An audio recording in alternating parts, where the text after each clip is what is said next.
मैं doctor Santosh Rai, motivational speaker and commerce guru, आपका अपना, आपके बीच का, आप जैसे ख्यालात रखने वाला। आज एक नई कहानी के साथ आपके पास, आपके बीच आया हूं। कहते हैं बचपन से एक बच्चे की बड़ी इच्छा थी, क्योंकि उसके घर के सामने एक बाइक का शोरूम था। एक बड़ी ही खूबसूरत स्पोर्ट्स बाइक थी और वह बच्चा जब भी उस स्पोर्ट्स बाइक को देखता था तो मचल उठता था और पापा को कहता था, पापा यह बाइक मुझे खरीद के जरूर देना।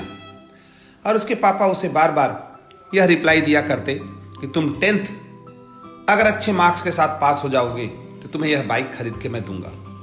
वो बच्चा 10th में स्कूल का टॉपर बना और पापा से उस बाइक को खरीदने की जिद किया। पापा ने कहा कि बेटा अभी तुम थोड़े छोटे हो, तुम 12th में अच्छे मार्क्स लाओगे तो तुम्हें यह बाइक मैं जरूर खरीद के दूंगा। पापा के पास सक्षमता भी थी, पापा उसे बाइक खरीद के दे भी सकते थे, फाइनेंशियली ऐसी कोई तकलीफ नहीं थी। और बच्चा जब भी घर से बाहर निकलता तो उस शोरूम को देखता और उस बाइक को देखता। खैर बच्चा 12th भी अच्छे मार्क्स के साथ, स्कूल में रैंक के साथ 12th के एग्जामिनेशन क्लियर किया। फिर पापा से उसने जिद किया कि पापा मुझे वो बाइक खरीद के दे दो। पापा ने कहा कि बेटा आप ग्रेजुएशन कर लो और पीजी कर लो, ये दोनों कर लो, उसके बाद वह बाइक तुम्हें अवश्य दूंगा। वह बच्चा ग्रेजुएशन भी अच्छे मार्क्स से क्लियर किया, पोस्ट ग्रेजुएशन की भी पढ़ाई कंप्लीट की। अब जिस दिन पोस्ट ग्रेजुएशन का रिजल्ट निकला, वह बाहर से दौड़ता हुआ आ रहा था। आज उसे उम्मीद थी कि आज पापा जरूर उसे बाइक खरीद के देंगे। यह क्या, दौड़ता हुआ जब घर आया और घर आकर के पापा को बताया कि पापा मैं आज पोस्ट ग्रेजुएशन भी मेरा हो गया, आज तो मुझे बाइक चाहिए। पापा ने बड़े ही प्यार से उसकी तरफ देखते हुए एक धार्मिक पुस्तक उसके हाथ में पकड़ाई। यह क्या था, जैसे ही उसने धार्मिक पुस्तक को अपने हाथ में पकड़ा, उसके गुस्से का ठिकाना नहीं था। वह गुस्सा होता हुआ अपने रूम में पहुंचा और रूम के अपने टी टेबल पे उस पुस्तक को वैसा ही पटक दिया और पटक करके गुस्सा होकर के, या यूं कहूं नाराज होकर के, वह घर से चला गया। वह बार बार यह सोचता कि पापा ने जो कहा मैंने सब किया, पीजी के बाद तो मुझे बाइक मिलनी ही चाहिए थी और इसके बाद भी पापा मुझे वो धार्मिक पुस्तक दे रहे हैं। खैर नाराज होकर के वह बच्चा चले गया।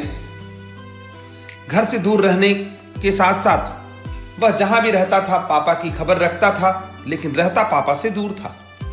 पापा भी उसकी खबर रखते थे, लेकिन पापा भी उससे दूर रहते थे। 4 वर्षों के बाद पिता का देहांत हो गया तो उस बच्चे को बुलाया गया। बच्चा वापस आया, बड़ा दुखी था। बड़े दुखी मन से वह अपने रूम में गया। तो रूम में जैसे ही वह बच्चा पहुंचता है तो देखता है जिस टी टेबल पे उसने उस धार्मिक पुस्तक को पटक कर गया था, वह पुस्तक सेम उसी तरीके से वहीं रखी हुई है, वहीं पड़ी हुई है। उस पुस्तक में धूल लग चुके हैं, टी टेबल के थोड़े आजू बाजू जाले लग चुके हैं। घर में बाकी तैयारियां चल रही थी, पिता को ले जाने की तैयारी चल रही थी। वह बहुत व्यथित और दुखी था। उसने बड़े अनमने मन से और दुखी मन से जिस धार्मिक पुस्तक को पटक कर गया था, उस धार्मिक पुस्तक को उसने उठाया और ऊपर की धूल को साफ करता हुआ